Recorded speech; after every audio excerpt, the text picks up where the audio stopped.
Hi అండి. ఎలా ఉన్నారు? నేను మీ అంజలి.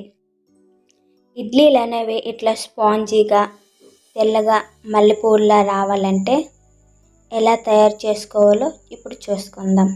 నేను చెప్పే టిప్స్తో మీరు ఈ విధంగా తయారు చేసుకున్నట్లయితే స్పాంజీగా వస్తాయండి. ఇప్పుడు ప్రాసెస్లోకి వెళ్ళిపోదాం. ఈ విధంగా నేను ఒక గ్లాస్తో మినపగుళ్ళను తీసుకున్నాను. ఒక గ్లాస్కి 2 గ్లాసుల చొప్పున ఇడ్లీ రవ్వను తీసుకోవాలి. నెక్స్ట్ 1/2 టీ స్పూన్ మెంతులు తీసుకున్నాను.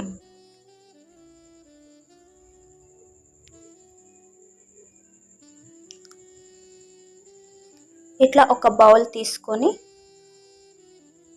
అందులో వాటర్ని యాడ్ చేసుకున్నాను. ఈ విధంగా మినపగుళ్ళని క్లీన్ చేసుకున్న తర్వాత వాటర్ని వడగట్టుకుందాం.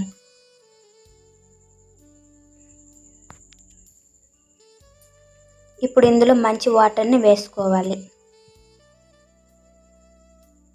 నెక్స్ట్ 1/2 టీ స్పూన్ మెంతులు కూడా వేసుకుందాం.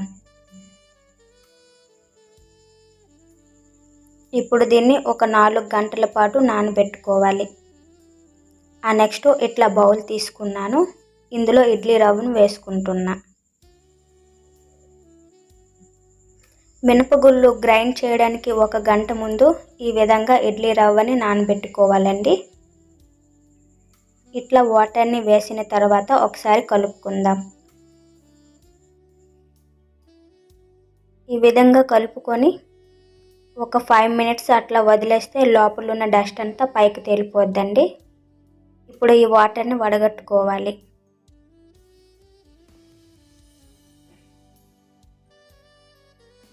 ఇప్పుడు ఇందులో మంచి వాటర్ని యాడ్ చేసుకుందాం. ఇప్పుడు దీనిపై ఒక ప్లేట్ మూత పెట్టుకొని 1 గంట పాటు నానబెట్టుకోవాలి. నెక్స్ట్ ఇట్లా నేను ఒక మిక్సీ తీసుకున్నాను. 4 గంటల పాటు నానబెట్టిన మినపగుళ్ళని ఇందులో వేసుకుంటున్నా. ఇప్పుడు ఇందులో కొంచెం వాటర్ని యాడ్ చేసుకుంటున్నాను.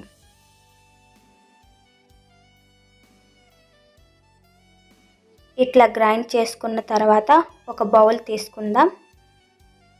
ఆ బౌల్లో బ్యాటర్ని మొత్తం వేసుకోవాలి.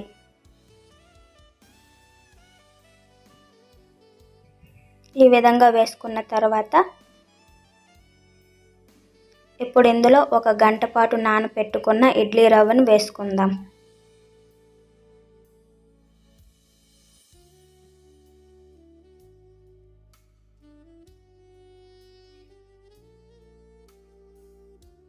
ఈ విధంగా మొత్తం వేసుకున్న తర్వాత ఇడ్లీ రవ్వ అండ్ బ్యాటర్ కలిసేటట్లుగా ఇట్లా కలుపుకోవాలి.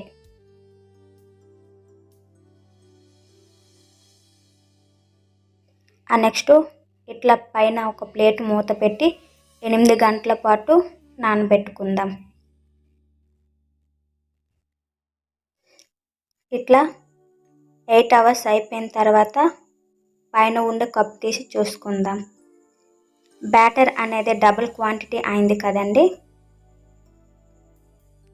ఇప్పుడు ఇందులో టేస్ట్కి తగ్గట్టుగా సాల్ట్ని యాడ్ చేసుకోవాలి. నెక్స్ట్ కొంచెం వాటర్ని కూడా. ఇప్పుడు మొత్తం కలిసేటట్లుగా మంచిగా కలుపుకుందాం.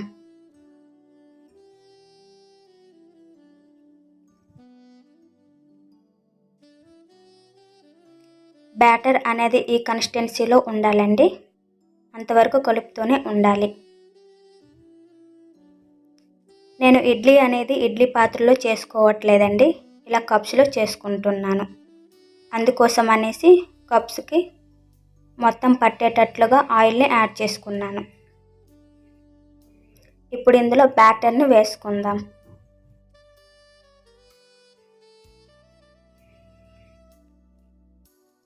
బ్యాటర్ అన్నది ఎప్పుడైనా సరే కప్స్లో కొంచెం స్పేస్ ఉన్న విధంగానే వేసుకోవాలండి. పూర్తిగా నిండుగా వేసుకుంటే బ్యాటర్ అనేది ఒలికిపోతుంది. అందుకోసం కొంచెం స్పేస్ ఉండే విధంగానే వేసుకోవాలి. నెక్స్ట్ దీన్ని పక్కన పెట్టుకుందాం.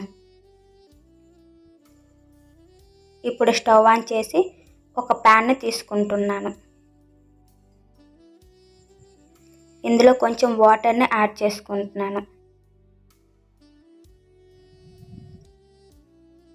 గ్యాస్ని మీడియం ఫ్లేమ్లో పెట్టుకోండి. ఈ విధంగా వాటర్ హీట్ అయిన తర్వాత పైన ఒక స్టాండ్ పెట్టుకున్నాను. దానిపైన ఇట్లా హోల్స్ ఉండే ఒక ప్లేట్ పెట్టుకుంటున్నా. ఇప్పుడు మనం కప్స్లో ఉండే వాటిని ఇందులో వేసుకుంటున్నా ఒక్కొక్కటి.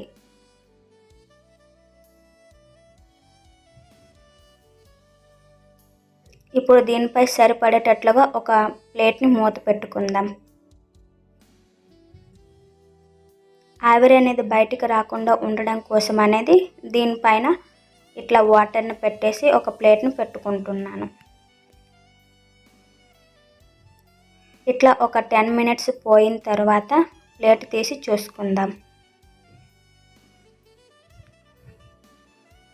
ఇట్లా టచ్ చేసిన వెంటనే చేతికి ఏమీ అంటకుండా ఉంటే ఇడ్లీ అనేది ప్రిపేర్ అయిపోయినట్లేనండి. ఇప్పుడు వీటన్నిటిని తీసి ఒక పక్కన పెట్టుకుందాం. ఇలా స్పూన్ లేదా స్పోర్క్తో వీడియో క్లిప్లో చూపిస్తున్న విధంగా ఇడ్లీని తీసుకోవాలి.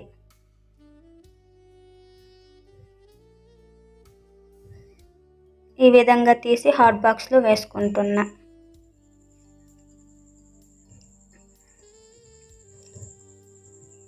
చూడండి, ఇట్లా టచ్ చేసిన వెంటనే స్పాంజిల్లో ఉన్నాయి కదా ఇడ్లీలు అనేవి.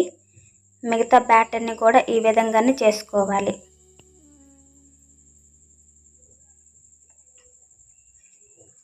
నెక్స్ట్ ఇడ్లీలన్నిటిని ఈ విధంగా ఒక ప్లేట్లోకి తీసుకుంటున్నాను.